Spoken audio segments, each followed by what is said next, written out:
He was just trying to finish his shift. One last delivery, one wrong door, and a woman in a silk robe who whispered something that changed everything. What started as a mistake turned into a night no one expected. But not for the reasons you think. Before we begin, if stories about quiet strength, unexpected kindness, and second chances touch your heart, take a moment to subscribe. We've got more stories that just might stay with you long after the last word. Now let me take you back to the night it all began. Single dad delivered groceries to the wrong door. The woman in a silk robe said, "Stay for tonight." The rain had a rhythm that night, a sharp, unrelenting beat on the windshield matching the pounding in Daniel's temples. He gripped the steering wheel, squinting through the downpour at the GPS, blinking delivery 6 of 6. His phone buzzed on the passenger seat. A message from home. Maya's temps down a little. "Don't worry, she's sleeping now." Linda. Linda was the neighbor who watched Maya when Daniel took late shifts. He trusted her more than anyone else left in his life. Still, it was 10:54 p.m., and this was the third night in a row he'd been out past her bedtime. The building rose above him like a silver monument, lights glowing through sheets of rain. Langston Residences. A luxury tower? Daniel shook his head and grabbed the insulated bag from the seat. Groceries, gluten-free bread, almond milk, chamomile tea. Who orders tea this late? Inside, the concierge barely glanced at him as Daniel showed his delivery ID. Apartment 1603, he muttered to himself, stepping into the empty elevator. He jabbed the button for the 16th floor, but the elevator lights flickered and stuttered, then stopped at 19. The doors slid open. He hesitated. The hallway was lined with framed minimalist artwork, silent as a chapel. He double-checked the screen. It still said 1603, but maybe this was one of those buildings where floor numbers didn't match unit numbers. "Fine," he muttered. "Let's just get this done." He stepped up to 1906, the number gleaming beside a sleek black door, and knocked. A soft shuffle inside, a click, and then the door opened. She stood there barefoot, wrapped in a silk robe the color of ash, rose her hair falling loose around her shoulders, damp from either a bath or tears he couldn't tell which. Her eyes were red-rimmed, makeup smudged. A shattered wine glass lay just beyond her feet on the floor. The sharp scent of Pinot Noir hung in the air, and yet what hit him wasn't the glamour or the mess. It was the loneliness. Thick, choking, tangible. Her voice, hoarse and barely above a whisper, broke the silence. "Stay. Just for tonight." Daniel blinked. He started lifting the bag. "I think I have the wrong apartment." She stared at him like she hadn't heard. Or maybe she had, she just didn't care. Then her eyes dropped to the bag in his hands. "You're not the concierge," she said flatly. "No, ma'am. I'm just delivering groceries." He offered a tentative smile. "Sorry to disturb you." She looked down at the broken glass behind her, and for a moment something shifted in her expression. Not embarrassment, not anger, just weariness. She stepped aside wordlessly and bent to begin picking up the shards with her bare hands. Wait, don't," Daniel said, stepping in before he realized what he was doing. "You'll cut yourself." She blinked at him but didn't stop. Daniel set the bag on the marble counter and reached into a sleek drawer, pulling out a towel. He knelt beside her, carefully collecting the pieces, mindful of her hands. She froze for a second, like she wasn't used to someone helping, then quietly let go. When the last shard was in the towel, he stood and looked at her. "Do you have a broom?" She gestured vaguely toward a hallway. He moved on instinct, found the closet, swept the glass. Even wiped the wine from the floor with the precision of someone who cleaned up too many messes that weren't his. When he came back, she was standing still, arms crossed over her chest, watching him like he was an alien. "You didn't have to do all that," she said. "I know," he replied simply. Silence. Then a chuckle, dry, brittle. "I forgot people like you exist." Daniel tilted his head. "Like me. Strangers who help without asking why." He didn't know what to say to that. So he didn't say anything. I ordered those groceries, she said finally. For myself. Thought I'd feel human again if I ate something that wasn't reheated regret. Guess I missed the floor on that, too. Daniel smiled faintly. I think I missed it first. Another silence, but it wasn't uncomfortable this time. You want some tea? She asked. It's the least I can offer. He hesitated, then nodded. Sure, as long as you're not still planning to stab yourself with glass. That startled a laugh out of her small reel. She moved into the kitchen, filling the kettle. The place was too large for one person. Gleaming granite designer lighting, but cold like a hotel room meant to impress guests who never came. I'm Daniel, he said, just to fill the air. She turned. Vivian. Vivian. It suited her elegant, guarded, and exhausted. I'm sorry, she added softly. For earlier, I thought you were someone else. My assistant. Or my ex. I don't even know. No need to explain. But she did anyway. It was our wedding anniversary today. Daniel glanced at the wine bottle. Empty. Uncorked hours ago. He's remarried now, she added, matter of fact. You'd think I'd stop caring. Some dates stay inside us, he said gently. Even when the people don't. Vivian met his eyes, and something between them shifted, subtle but undeniable. The kettle whistled. They sat by the window sipping tea rain, tracing silver threads down the glass. They didn't talk about love or loss, or why two strangers were sitting in the quiet of a luxury apartment at midnight. They didn't have to. When Daniel finally stood to leave, Vivian didn't stop him. But as he reached the door, she said softly, Thank you, Daniel, for treating me like a person. Not a headline, not a charity case, just a person. He smiled, nodding once. And as the door closed behind him, Vivian leaned against it with her eyes shut while Daniel walked back into the rain, unsure what had just happened, only that something in him had shifted too. Something small. Something real. The next morning brought a different kind of silence. Vivian sat at her kitchen counter, the untouched chamomile tea still cooling beside her, staring at the sleek screen of her phone. There were no new messages. Not from Martin, not from her assistant, not from anyone who actually mattered. But her thoughts kept circling back to Daniel, the man with kind eyes and calloused hands who had knelt beside her to clean up broken glass like it wasn't beneath him. Like she wasn't broken, too. She opened her food delivery app, scrolled through past orders, and found the receipt. There it was, order number 8763, delivered by Daniel Brooks. The apartment number on the app, 1603. He really did knock on the wrong door. Vivian didn't know what compelled her, but her fingers hovered over the contact link. Just a simple thank you would be enough. Or maybe not. Maybe nothing would be enough to repay someone who stepped into a stranger's darkness and lit even the smallest candle. She closed the screen and pushed the phone away. Some names didn't need to be called twice. Daniel wiped his hands on a towel and stepped back from the engine bay of a worn-out Chevy. It was still early, but the shop was already buzzing wrenches, clinking phones, ringing someone in the corner, arguing about a part delivery gone wrong. He liked the noise. It covered the thoughts. But Vivian's voice lingered like a soft echo just beneath the clatter. Thank you. For treating me like a person. He hadn't expected that night to matter. But it had. Somehow. You're zoning out again, said Nate, the owner of the garage and Daniel's friend since high school. Nate tossed him a bottle of water. Late night, Daniel smirked. Delivery ran long. Yeah. She tipped well. Daniel shook his head. She didn't tip at all. Just made me tea.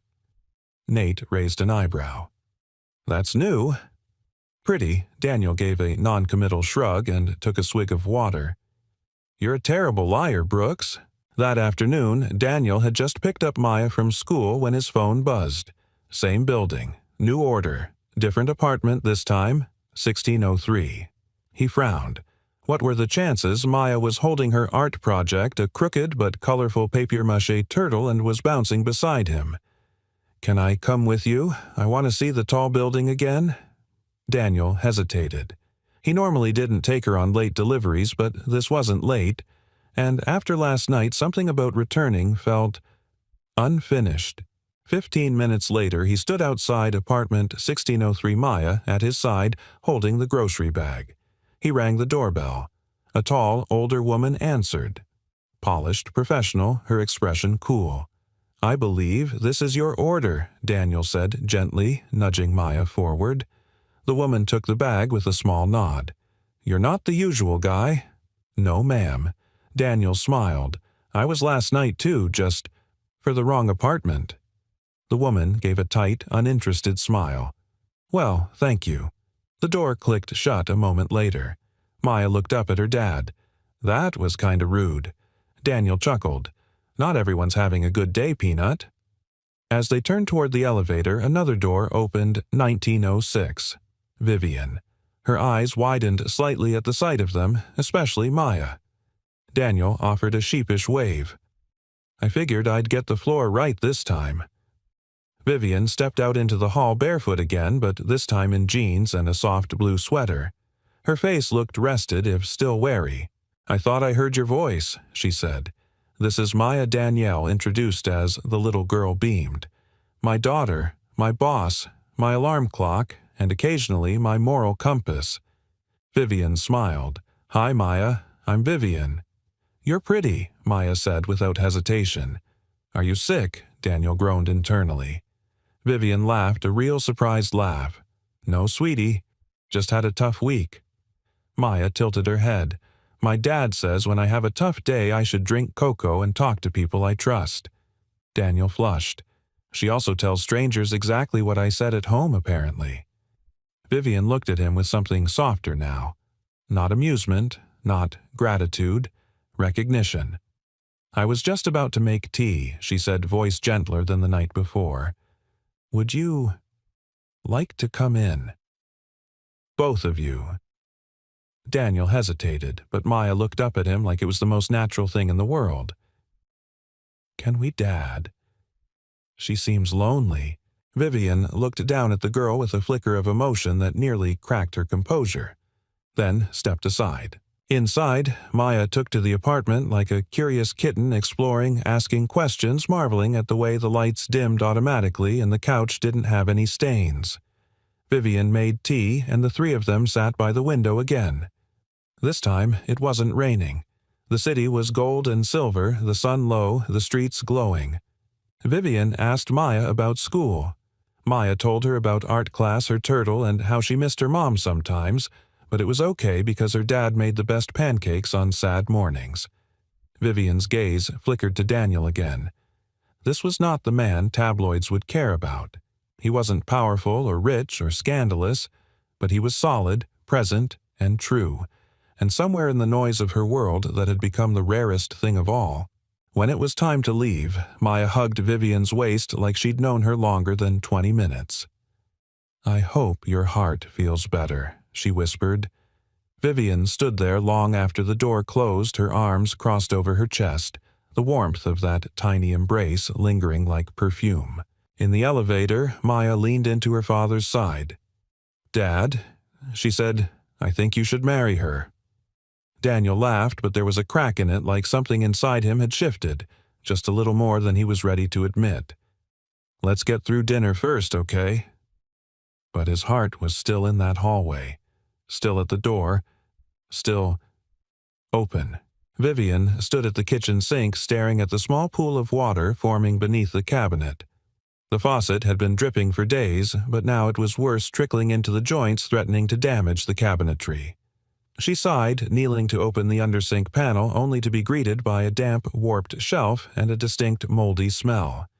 She had a building manager, of course, a maintenance hotline, a staff ready to fix problems with one call. But for some reason, the first person who came to mind wasn't any of them. It was Daniel. She reached for her phone before she could talk herself out of it.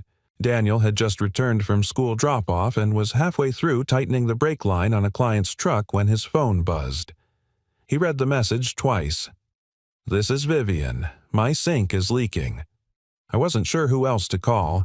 He wiped his hands on his jeans, a ghost of a smile pulling at the corners of his mouth. There were at least 5 licensed plumbers in his contact list. She could have called any of them. but she called him. "I'll be there in 30. Vivian greeted him in leggings and a simple t-shirt, her hair in a loose ponytail, no silk, no makeup, just the version of her most people never got to see. Daniel noticed, but didn't comment. Instead, he crouched immediately beside the sink, flashlight in hand. "Seems like the valve seal's worn out," he said, poking around. "I can fix it, but I'll need to grab a part from my garage." "Do you have time?" she asked. He nodded. "For you?" "Sure." She wasn't sure why that made her chest tighten. So instead of replying, she asked, would Maya like to come too? "If she's not at school, she's at school until 3, Daniel said, "but she'd be thrilled to see you again." "I'd like that," Vivian said softly. "She has a kind heart. She gets it from her mom," he said almost too quickly. Vivian didn't press, but something in his voice made her pause. "You don't talk about her much," she said gently. Daniel looked up from beneath the sink. "Not because I don't want to. Just, people don't usually ask." Vivian sat on a nearby stool, folding her arms. "I'm not most people." He gave a quiet laugh. "No, you're not," he told her then briefly, honestly. About Claire, his late wife. How she'd been diagnosed with ovarian cancer when Maya was just 2. How they'd fought it together until the end. How he'd dropped out of college to care for both of them. How Maya became his reason for waking up every morning. Vivian listened, her eyes never leaving his face. "She would have been proud of you," she said when he finished. Daniel blinked, taken aback. "Why do you say that? Because you're raising a bright, empathetic little girl on your own, working 3 jobs and still showing up to fix a sink for a woman you barely know. That takes more strength than most people ever learn." He looked away. "Some days, I don't feel strong. I just feel tired." Vivian reached for a glass of water, then stopped. She changed her mind and instead walked over and crouched beside him. "We're all tired," she whispered. "But people like you remind people like me why we keep going." Daniel returned an hour later with the part and tools, and within 15 minutes the leak was fixed. Vivian brought him lemonade and a small bowl of strawberries while he packed up. For a moment, they didn't say anything, just enjoyed the quiet, the ease. "I haven't let someone into my space like this in a long time," she admitted. "Usually, I don't want to owe anyone anything." Daniel looked up. "You don't owe me a thing." Vivian smiled, brushing a strand of hair behind her ear. "That's why it means something." Later that afternoon, when Maya arrived after school, she bolted through the door with the enthusiasm of someone visiting her favorite playground. "Hi, Miss Vivian. Dad says your sink tried to explode." Vivian laughed. "It put up a good fight, but your dad won." Maya looked at her dad with mock pride. "See, told you you're a superhero." As Vivian prepared tea and Maya colored at the counter, Daniel wandered the edge of the living room, noting the expensive but impersonal decor, evidence of wealth, success, and emptiness. A beautiful space, but a lonely one. "Ever think of redecorating?" he asked. Vivian raised an eyebrow. "What you think this place screams emotional detachment, only slightly." She smirked. "I used to love color. But when Martin left, I got rid of everything he liked." "Then maybe it's time to put something new up," Daniel said, nodding toward Maya's colorful drawing on the table. Vivian looked at the scribbled sketch, a version of her Daniel and Maya holding hands under a tree. The proportions were ridiculous, and the hearts floated above all 3 of them. She surprised herself by tearing a piece of tape from a drawer and pinning it to the fridge. "There," she said. "First new piece." Daniel smiled. Maya cheered. As they packed up to leave, Vivian stood by the door, fingers trailing the handle. "Thank you for today," she said quietly. "Just doing what any plumber, single dad, part-time superhero would do." Vivian hesitated, then stepped forward and kissed his cheek. It was quick, barely more than a brush. But Daniel froze for half a second, not because he was shocked, but because he wanted irrationally for her not to step back. Vivian cleared her throat. "For the sink," she said, covering the moment with a teasing smile. He returned it, grateful, uncertain, something blooming quietly behind his eyes. "Any time," he said, voice low. As the door clicked shut behind them, Vivian exhaled, then looked at the drawing on the fridge. The hearts were still floating, and for the first time in years she didn't feel alone. Vivian had always been decisive. She built her company from scratch, negotiated with boardrooms full of men who didn't think she belonged, and walked out of a marriage that was slowly poisoning her sense of self. She had made 100 hard choices and stood by each one, but today she was paralyzed by a simple email draft. Subject line: Re. Daniel Brooks. Nomination for Skills Restoration Scholarship. It sat open on her laptop. The body of the email was done, polished, persuasive. Attached were scanned documents she'd gathered herself, his old college transcripts, the GED certificate he quietly earned while working nights, the note from Maya's teacher praising his involvement in her education. Everything needed to nominate him for the city's Community Rehabilitation Scholarship Program, a rare opportunity for adult learners who had abandoned their education due to hardship. All it needed was one click send. But her finger hovered, and never landed. She leaned back in her chair, letting out a breath she hadn't realized she was holding. From her seat, she could see the kitchen. The new magnet Maya had given her, a turtle with glittered eyes, was now stuck to the fridge beside the child's drawing of the three of them. Vivian stared at it as if it held an answer. Daniel, meanwhile, had returned to the rhythm of his work, the clatter of wrenches, the greasy smell of metal and oil, the comfort of being useful in a world that often felt beyond repair. Still, his thoughts drifted. Vivian had texted that morning, thanking him again for the sink fix. Short, friendly, no invitation. It shouldn't have bothered him, but it did. Not because he expected anything, but because something in her kiss on the cheek had lingered longer than it should have. He glanced at his phone again. Nothing new. He hated how much he noticed. Later that day, Vivian sat across from her mother, Judy Langley, at a quiet cafe in the Upper West Side. It had been a while since they had lunch, mostly because they both dreaded these meetings. Judy wore her signature navy blazer and sipped her black coffee like it was a business transaction. "How's the board handling the supply chain issue?" she asked, cutting into her salad. Vivian stared at her for a moment. "I didn't invite you here to talk about the company." Judy didn't look up. "You never do, but it always circles back." Vivian forced a smile. "I met someone." That made Judy pause, her fork frozen midair. "Someone meaningful?" she asked slowly. "I don't know yet," Vivian said honestly, "but he's kind and honest, and he makes me feel like I can exhale for the first time in years." Judy's eyes narrowed. "Does he come from our world?" Vivian almost laughed. "No, he delivers groceries, fixes broken sinks, raises a daughter alone. And that's appealing." Vivian leaned forward. "It's real, Mom." Judy sat back, expression unreadable. "I just want you to be careful. You've been through enough. You don't need to add disappointment to the list." "I'm not afraid of being disappointed," Vivian said softly. "I'm afraid of being untouched by something good just because I'm too used to being guarded." For once, her mother didn't have a sharp reply. Just silence. That night, Vivian sat at the dining table laptop, glowing in the dim light. The email draft was still open, still waiting.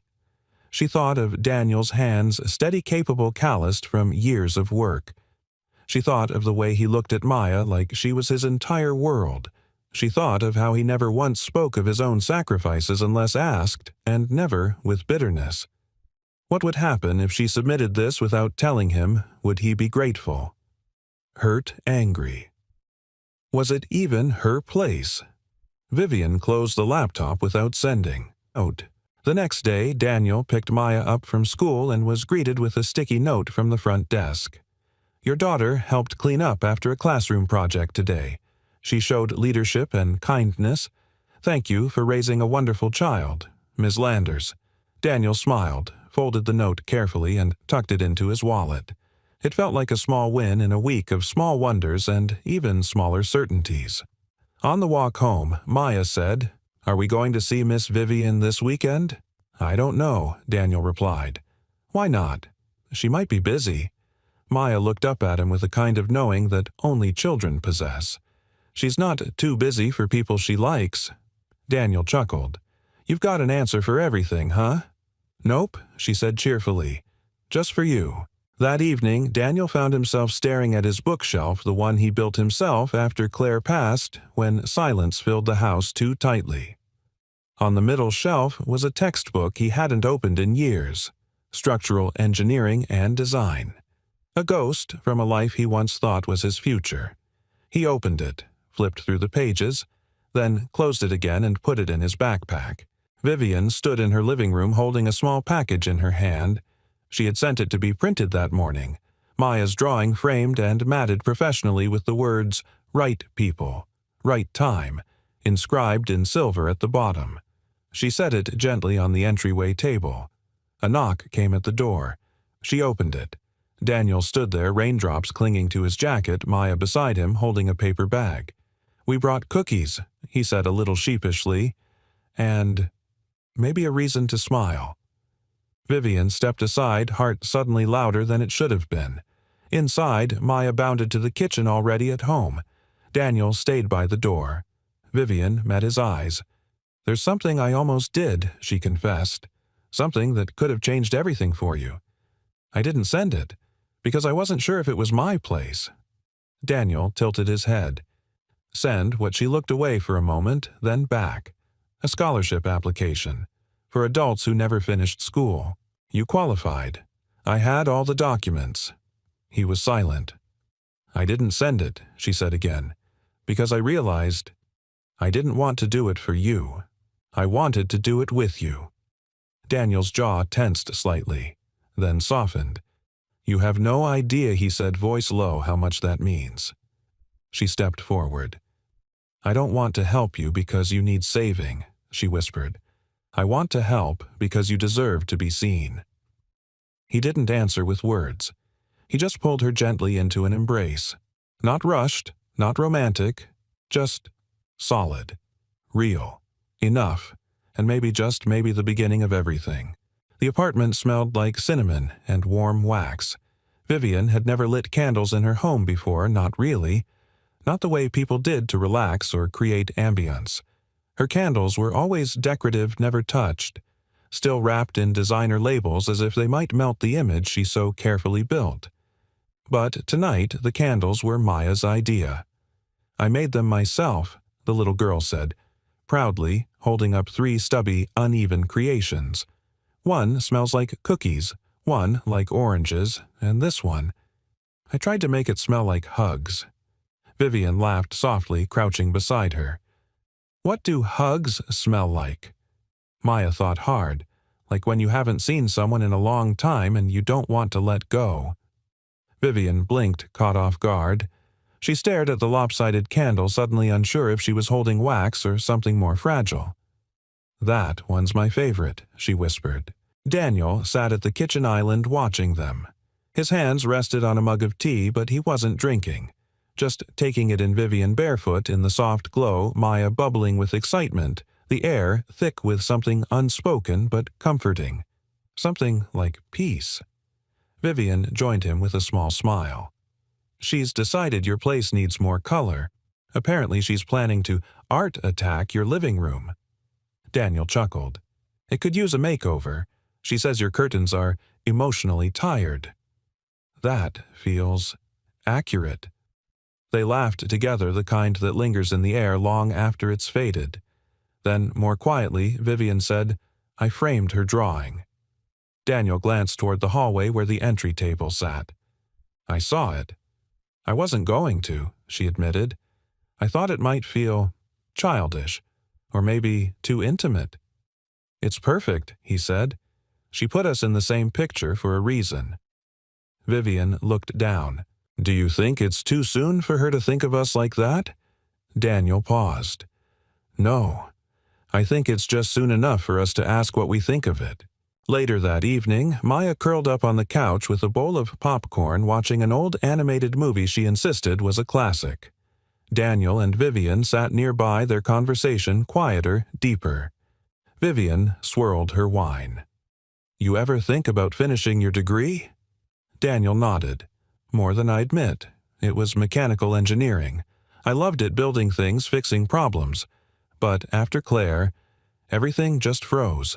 My whole future stopped at the edge of her hospital bed. Vivian said nothing for a moment. Then, "And what about now?"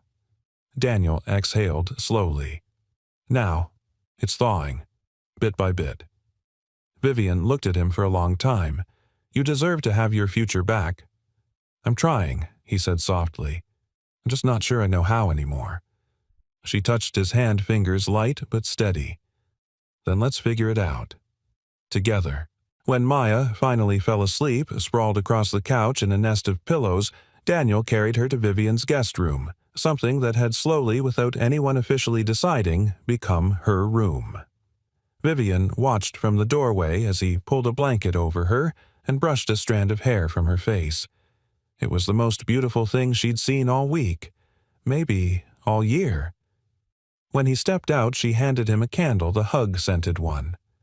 "For your place," she said, "so it doesn't feel so emotionally tired."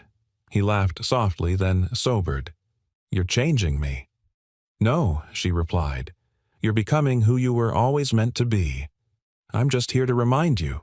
The next morning, the scent of waffles drifted from the kitchen. Daniel had taken over breakfast duty, and Maya was setting the table like a tiny general arranging silverware with great importance. Vivian poured orange juice into crystal glasses, watching them. "I haven't had mornings like this since I was a kid," she said aloud, not meaning to. Daniel looked up. "Good ones," Vivian shrugged. "Rare.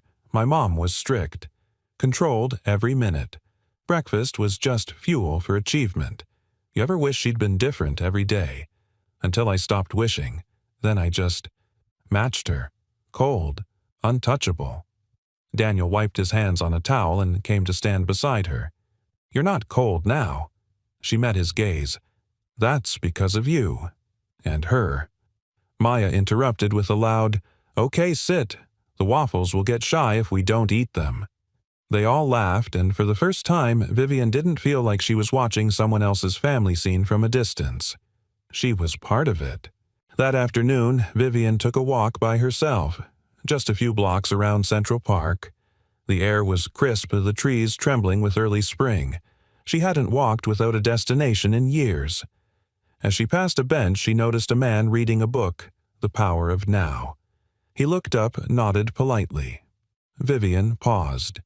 Years ago, Martin had given her that exact book, said she needed to live in the moment more, then proceeded to schedule their entire life into color-coded Outlook calendars.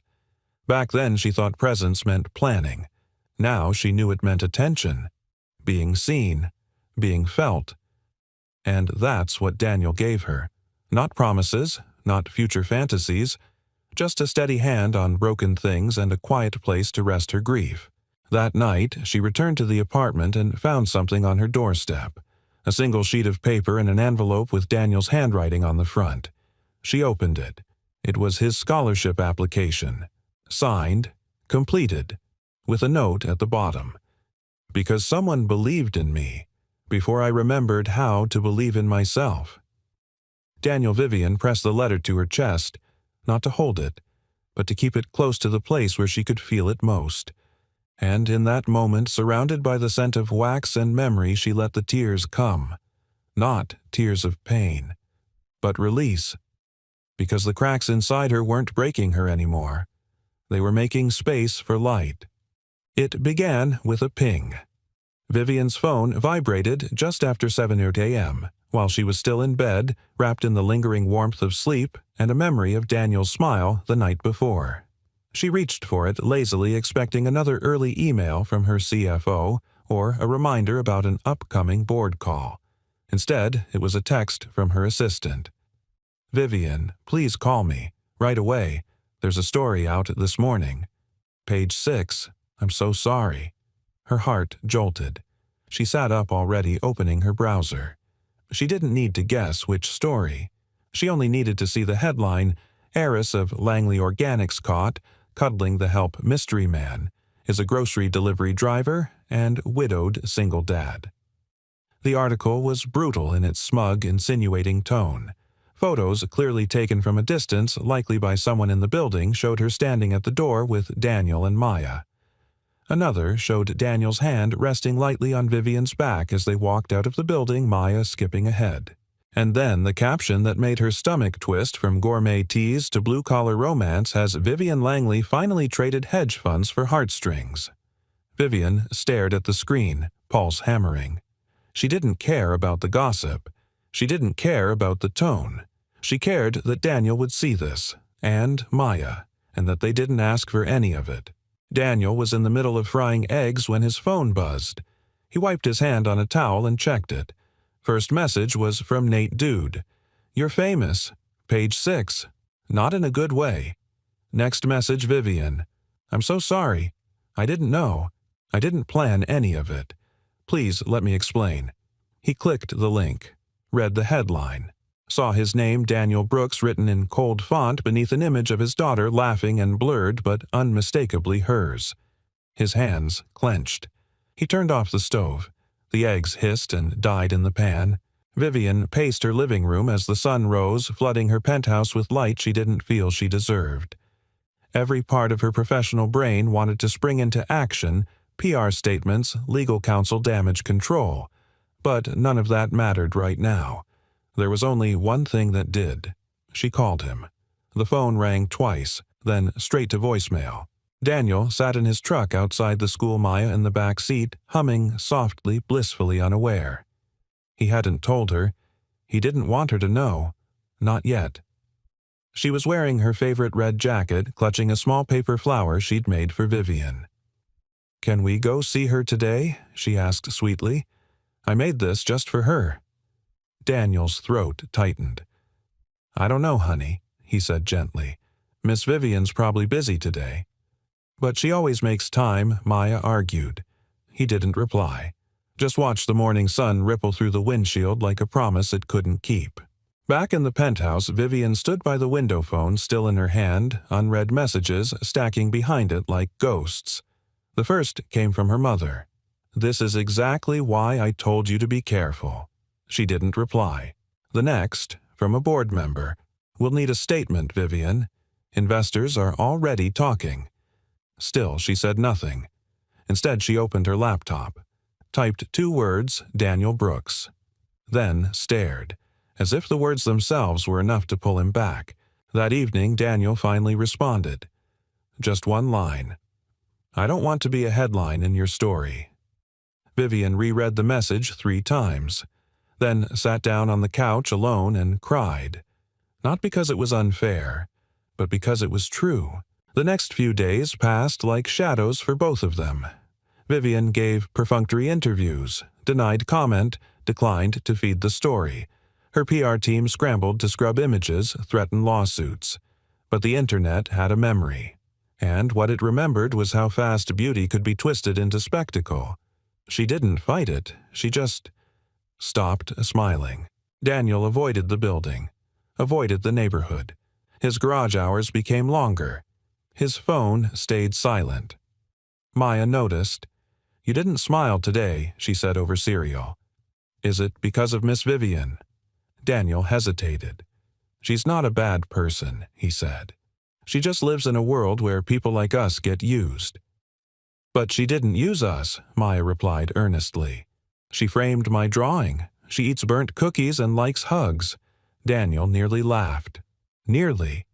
"She made you happy," Maya said softly. And that somehow hurt more than anything else. Vivian finally worked up the nerve to visit the garage. She didn't text first. She knew he wouldn't answer. She just showed up wearing jeans, her hair pulled back, no cameras, no entourage. Nate recognized her from the tabloids and raised a skeptical brow. Daniel stepped out from the repair bay and froze. Vivian held out a small paper flower. "Maya made this for me. I didn't come for drama. Or closure." Daniel said nothing. "I came because I miss you," she said. "And I'm sorry I didn't protect you from something I should have seen coming." He looked down at the flower, then back at her. "She still talks about you every night." "I talk about her too," Vivian whispered.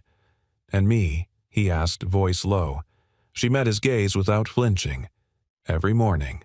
For a long moment, nothing moved. Then Daniel stepped back.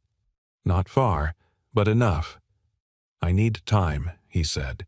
Vivian nodded. "I'll wait. For you. For whatever part of your world I'm allowed to stand in." She placed the paper flower on his toolbox, then left without another word. That night, Daniel tucked Maya into bed. She clutched her turtle nightlight and whispered, "Did she like my flower?" He nodded. "Will we see her again?" He hesitated, then kissed her forehead. "I think love has a way of finding its way back." He didn't know if he believed it fully, but as he turned out the light and closed the door, he realized something important. Even if the world saw him as a headline, Vivian never had.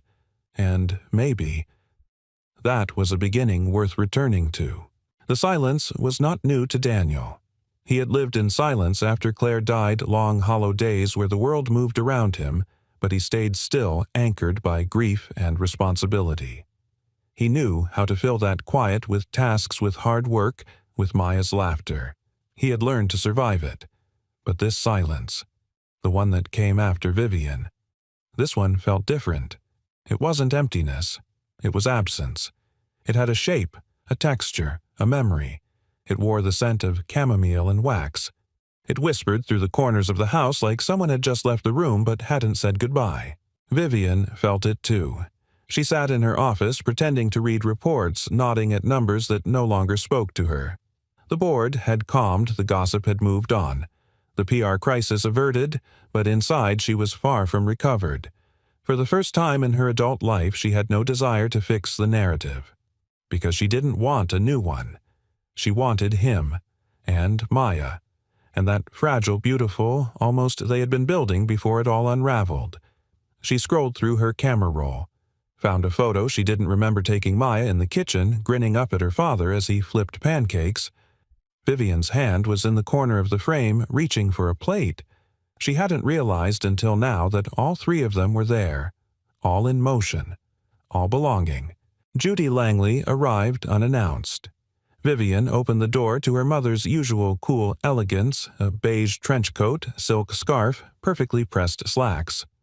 "I read your quote in Forbes," Judy said, stepping inside without waiting for an invitation. Dignified, polished. I was proud. Vivian folded her arms.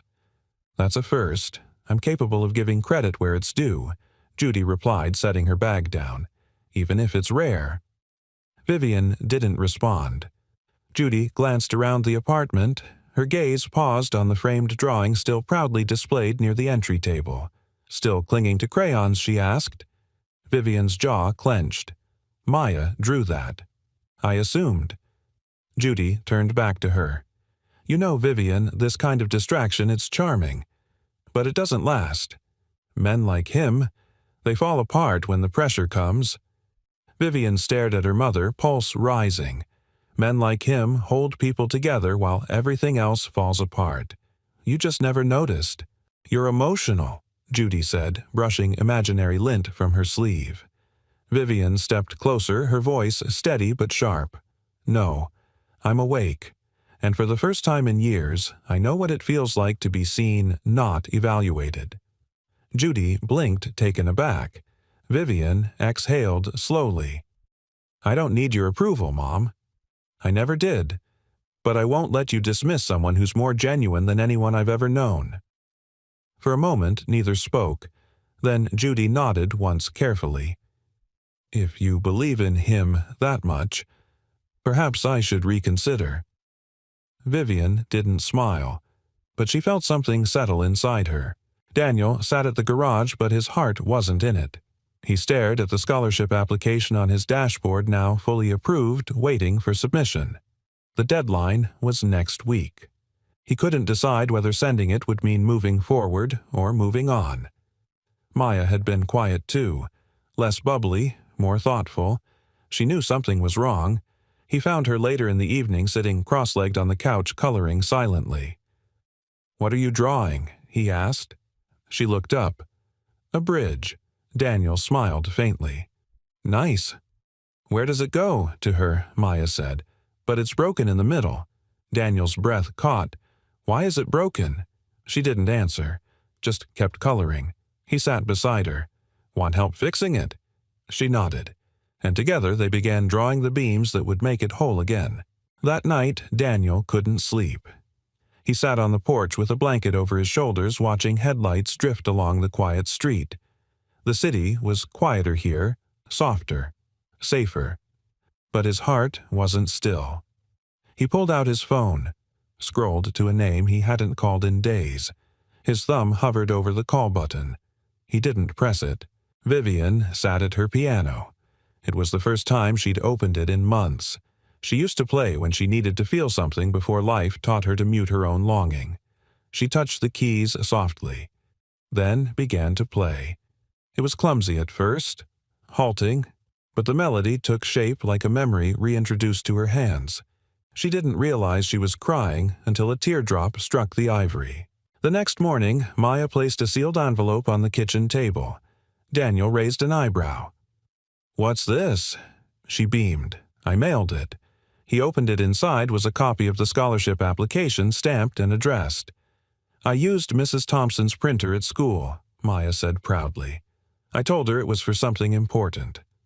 Daniel looked at her, speechless. "You want to be an engineer, right?" she asked. He nodded slowly. "Then we build things, even when it's scary." His throat tightened. He reached out and hugged her close. "You are the bravest person I know." Vivian opened her door to a package that afternoon. It was wrapped in brown paper, no return label. Inside, she found a single object, a child's drawing. A bridge mended bright, stretching across a river. On one side was a woman in a blue dress. On the other, a man and a little girl. The figures were walking toward each other. The caption in Maya's handwriting read, "We're better when we meet in the middle." Vivian sat down, slowly pressing the drawing to her heart. She didn't need more words. She only needed one step forward. Just like Daniel. Sometimes love doesn't disappear. It waits, in the pauses, in the silence. And sometimes, silence hurts because it's full of things we're not yet brave enough to say. But when the silence breaks, it becomes music. The letter began simply. Dear Daniel. Vivian stared at the blinking cursor fingers hovering over the keyboard. The apartment was quiet, the only sound the distant hum of traffic 19 floors below. She'd poured herself a glass of wine, but it sat untouched beside her. She reread the line she'd written, then deleted it. She'd already started and erased this letter 6 times in the past 2 days. None of the drafts sounded right. They were either too formal, too emotional, too safe, or too raw. She wasn't even sure if she wanted to send it. But still, she kept writing. Daniel stood at the kitchen sink, staring out the window at the backyard, watching Maya pick dandelions. She was humming to herself, completely content in her small world of flowers and sun. She hadn't asked about Vivian today. It was the first day she hadn't, and somehow that hurt more than when she did. Daniel reached into the cabinet above the fridge and pulled down the old envelope, Vivian's scholarship nomination documents, which he still hadn't returned to her. He'd already submitted the real version Maya had mailed. The acceptance confirmation had arrived 2 days ago. The program started in 4 weeks. It should have been a triumph, but it felt hollow without her knowing. He set the envelope down and returned to the sink, washing dishes in silence. That night, Vivian lit a candle. Just one, Maya's hug-scented one.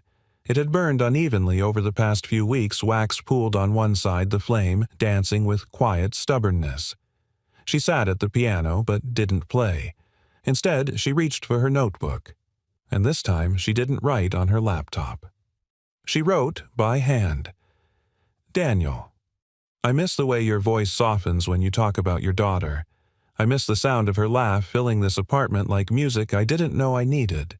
I miss the quiet, the comfort, the way you never made me feel like I had to perform to be enough. I miss the version of me that existed when you were around because I liked her more than I've ever liked the one I built for the world. She paused, then continued. I was scared. Not of you, but of how much I needed something real, and how much I didn't believe I deserved it. You changed that. Even in silence, you've stayed with me. I'm not asking for everything, just one more beginning. Love, Vivian. She stared at the letter for a long time, folded it carefully and slipped it into an envelope. Then, she left it on the piano. Unsent. At school the next day, Maya sat in art class working on a new project. A message that matters. The instructions were to write something meaningful to someone you care about. Most kids wrote to parents, siblings, pets. Maya drew 3 figures, again. But this time they were standing in a garden. There were words above their heads written in crayon. Sometimes love forgets how to speak, but it remembers how to come home. She folded it and put it in her backpack. That afternoon, Vivian's doorman buzzed. "A young girl just dropped something off for you, Miss Langley." Vivian stepped into the lobby to find an envelope with her name written in looping handwriting. Inside was Maya's drawing, and a note on the back in careful block letters. "My dad still has the turtle picture in his car. He said he doesn't know what to say, but he listens to sad music when I'm not talking. I think you both miss each other. You don't need to say big words. Just come home." Vivian's hands trembled slightly. She whispered, "Oh, Maya, you're wiser than all of us." Daniel found himself standing at the library entrance of the community college that evening, holding his acceptance packet like it might disappear. He had driven there without meaning to. Just wanted to see it, just to make it real. But nothing felt real without her knowing. He sat on a bench nearby, pulled out a notebook from his backpack, and opened it to a fresh page. "Vivian, Maya, misses you. She talks about your candles and your tea and how your kitchen doesn't smell like grease. She says you feel like family. I think she's right. I didn't respond to your messages because I didn't know how to be angry at someone I wanted to hold. But I don't want silence to win between us. I want to build something. With you. If you still want to." He signed it, folded it, then left it in the notebook. Unsent. Vivian stood at her window the next morning, holding a coffee she didn't drink, watching the clouds drift over the skyline. Her phone buzzed. Another message from a friend asking if she was going to the gala next week. She hadn't RSVP'd yet, because the person she wanted most to stand beside her wouldn't be there, unless she asked, unless she reached. She opened her drawer, pulled out the letter she had written, then, with a steady hand, slid it into an envelope. This time, she sealed it. She walked down the street to the post office, the wind tangling her hair, her heels clicking on the pavement. She didn't hesitate. She dropped it in the box. Let it go. Let it find its way. Across the city, Daniel stood in his garage wiping grease off his hands when his phone buzzed. A notification from an unknown number. One new delivery scheduled for Vivian Langley. He stared, then opened the app. At the bottom of the screen, a single instruction. "No package. Just you." His heart jolted. He stepped out from the garage and looked up at the sky. The clouds were parting, and something inside him whispered, maybe this is how love finds its way home. Not in grand gestures, but in letters unsent. Finally delivered. Vivian Langley had attended more galas than she could count. They all blurred together, chilled champagne-tight smiles, strategic small talk, and heels that pinched by hour 2. But this one felt different, because this one mattered. The Hearts and Hands Gala was her foundation's first major event since the media firestorm weeks prior. It was meant to be a quiet but meaningful return to charity, to public visibility, to purpose.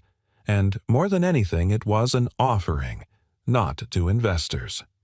To him. Vivian adjusted her reflection in the mirror. The dress was simple, elegant, but soft. Sapphire blue, modest neckline, long sleeves. Her hair was tucked behind one ear, and around her neck she wore a delicate silver chain. Not for glamour, for courage. She turned toward the small card on her dresser, the one she'd written and rewritten 5 times before finally sending it through the delivery app she knew Daniel still used. "There's no package, just me. I'll be at the Hearts and Hands Gala. You said you didn't want to be a headline in my story, but what if we wrote one together?" It was bold. But Vivian wasn't interested in hiding anymore. Across town, Daniel held the card in his hand like it might disappear if he blinked. Maya peeked up from her homework on the kitchen table, watching him read it again. "Is that from Miss Vivian?" He nodded slowly.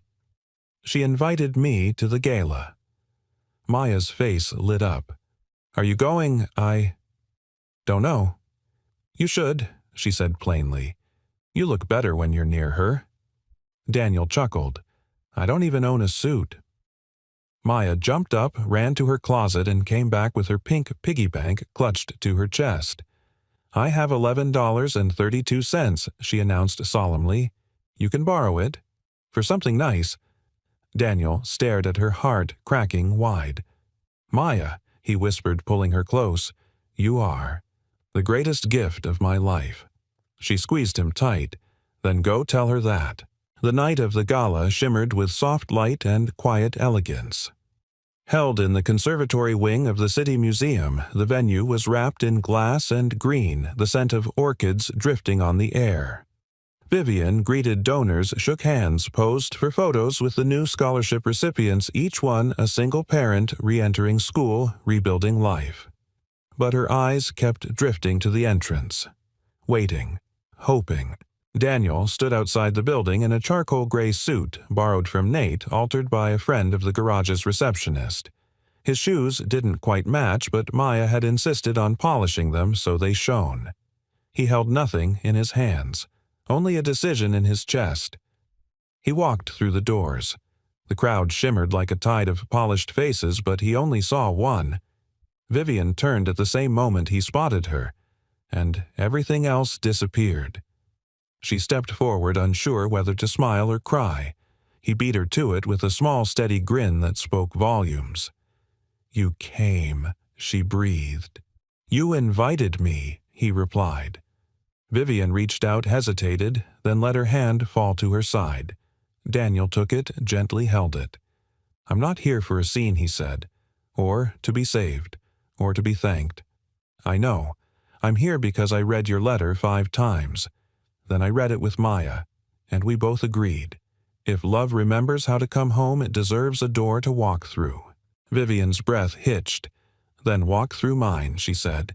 As the music swelled and the first speaker was introduced, Vivian and Daniel took their seats at a quiet table near the stage.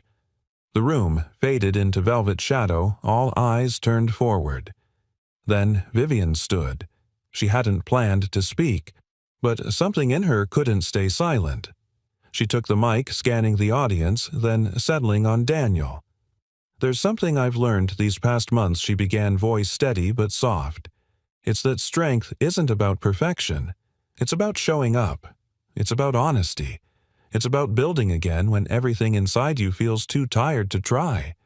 She paused. "I want to tell you about a man who knocked on the wrong door one night. A man who didn't offer promises or flattery or wealth, but offered something far more valuable. Time, kindness, presence." She smiled. "That man reminded me who I was beneath the headlines, beneath the pressure.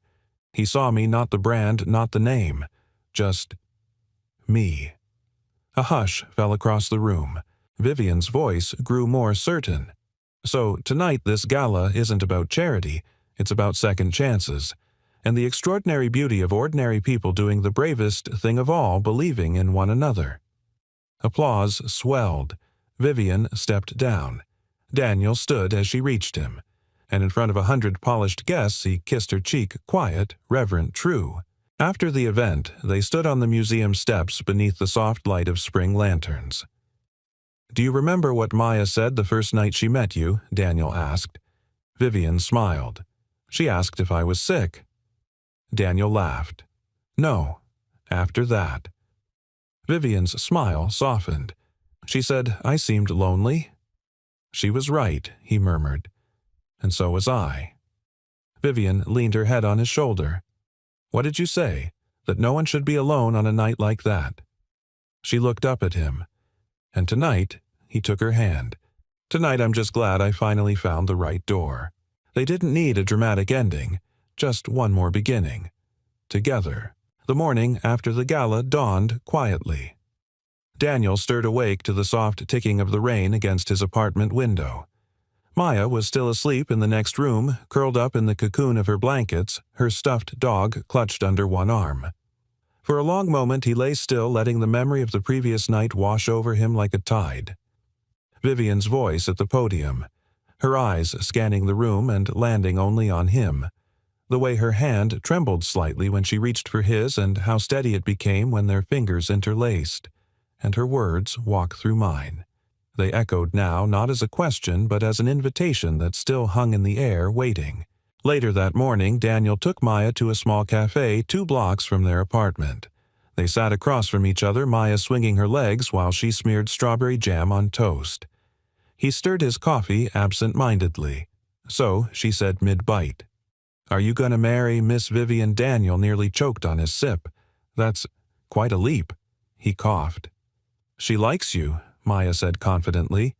"And you like her. That's how it starts." He smiled despite himself. "It's more complicated than that, kiddo." Maya shrugged. "You always say grown-ups make things harder than they have to be." He laughed, then really laughed, and reached across the table to squeeze her hand. "Maybe you're right." She looked at him, suddenly serious. "You're happier when you're with her. I think she's been lonely for a long time, too." Daniel studied his daughter, amazed again at her quiet wisdom.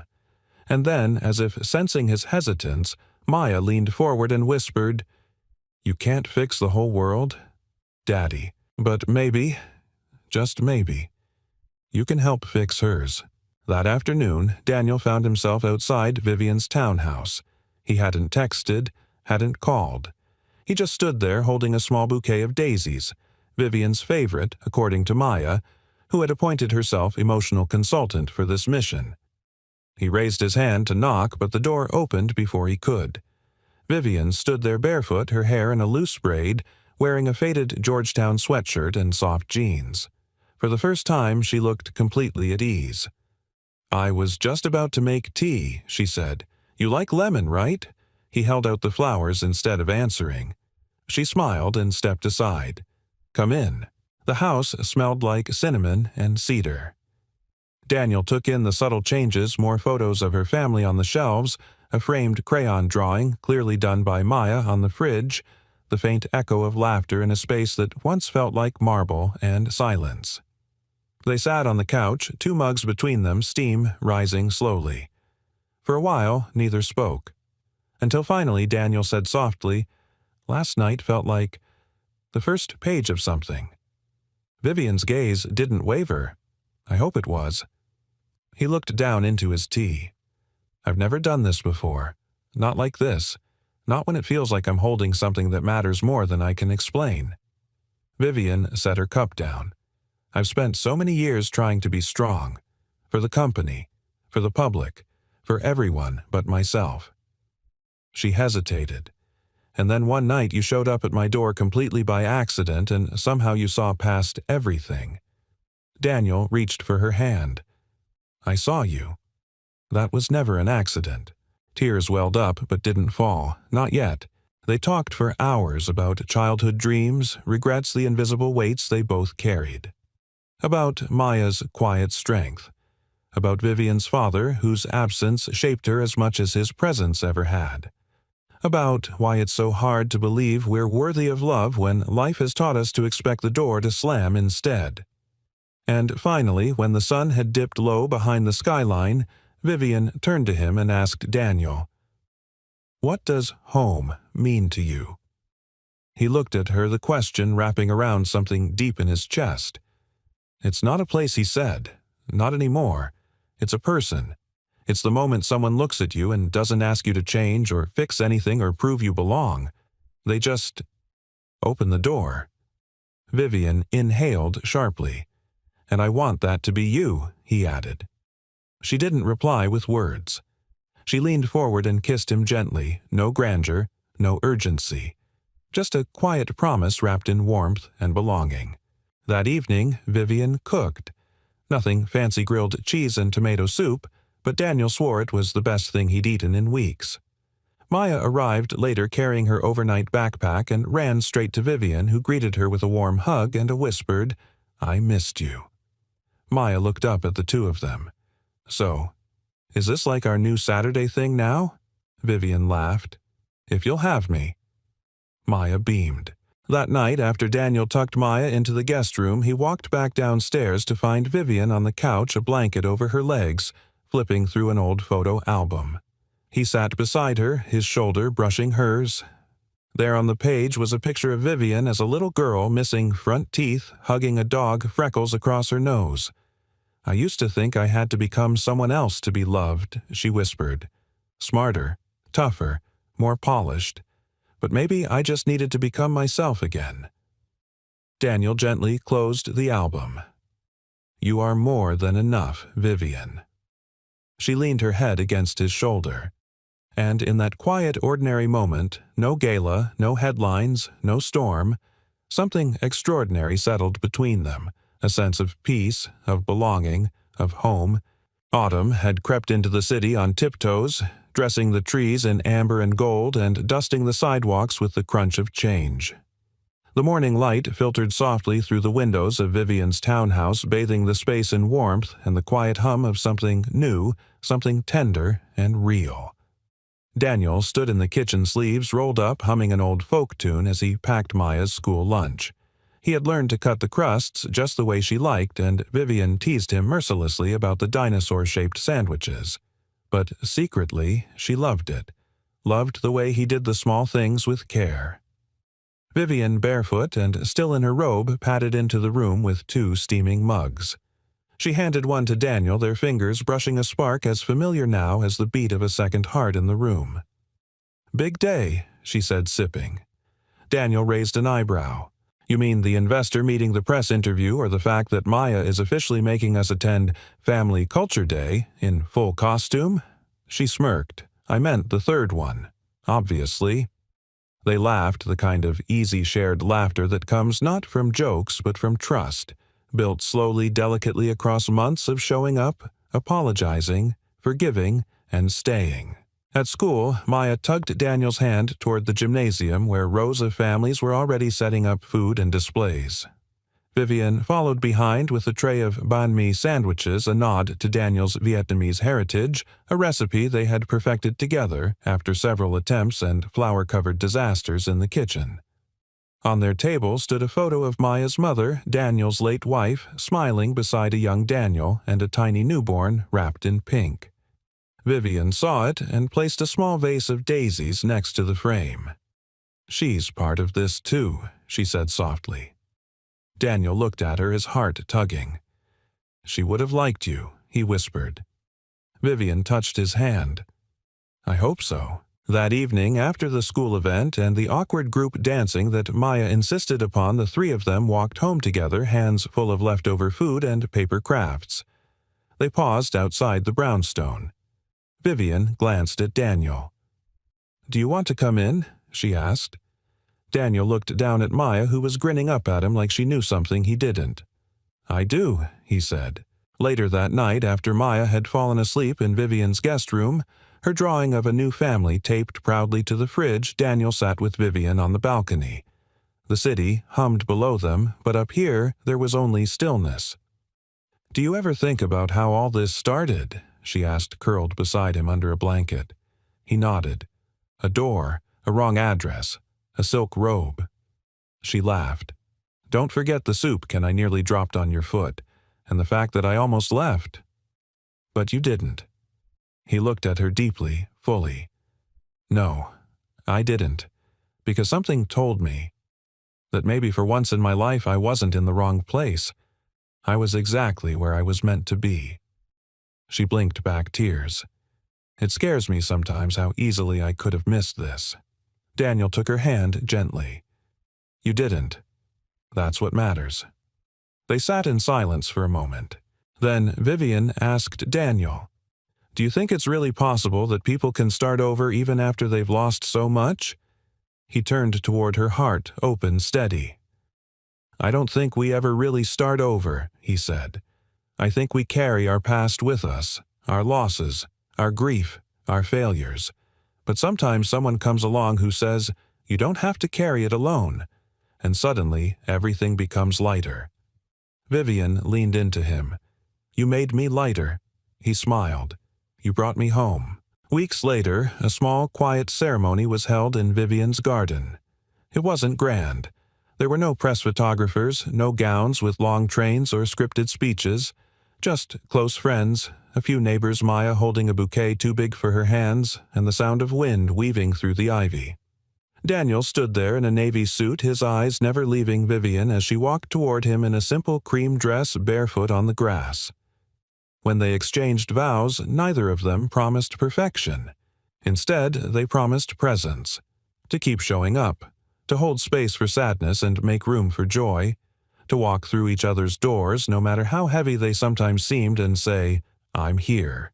That night, after the guests had left and Maya had fallen asleep, curled between pillows and petals, Daniel and Vivian sat beneath the fairy lights still strung across the fence. "Think we got it right this time?" Vivian asked, head resting on his shoulder. "I don't think it was ever about getting it perfect," Daniel replied. "I think it was about getting it real." She smiled, eyes closing. And in that moment, no misunderstandings, no masks, no need to prove anything. They simply existed. Together. Whole.